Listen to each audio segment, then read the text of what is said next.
नमस्कार, मी आचल न्यूज अनकटमध्ये आपलं स्वागत. पावत्याच्या ठळक घडामोडी.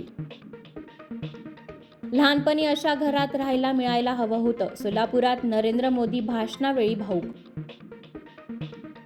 देशात पुन्हा मोदी येणार, राज्यात पुन्हा डबल इंजिन सरकार बनणार, मुख्यमंत्री एकनाथ शिंदेंचं वक्तव्य. एमपीएससीच्या मुख्य परीक्षेत कोल्हापूरचा विनायक पाटील राज्यात अव्वल, कोणतेही क्लास न लावता उपजिल्हाधिकारी पदाला पात्र. खासगी कोचिंग क्लासमध्ये 16 वर्षाखालील विद्यार्थ्यांना प्रवेश बंद, केंद्र सरकारने जारी केली नवीन मार्गदर्शन तत्त्वे. अयोध्येतील मंदिरात प्रभू रामचंद्र स्थानापन्न, अयोध्येतील प्रभू श्रीरामांच्या मूर्तीचं पहिलं रूप आलं समोर. पेप्सिको इंडियाकडून जागृत कोटेचा यांची भारताचे नवीन सीईओ म्हणून नियुक्ती.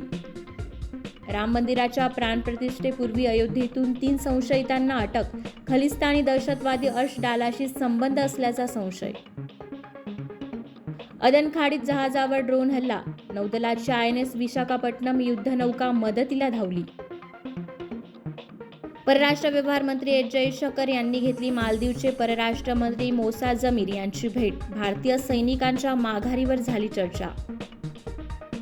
आणि शाहिद कपूर आणि अभिनेत्री कृती सेनॉन यांच्या तेरी बातों में ऐसा उलझा जिया चित्रपटाचा दमदार ट्रेलर आउट. धन्यवाद.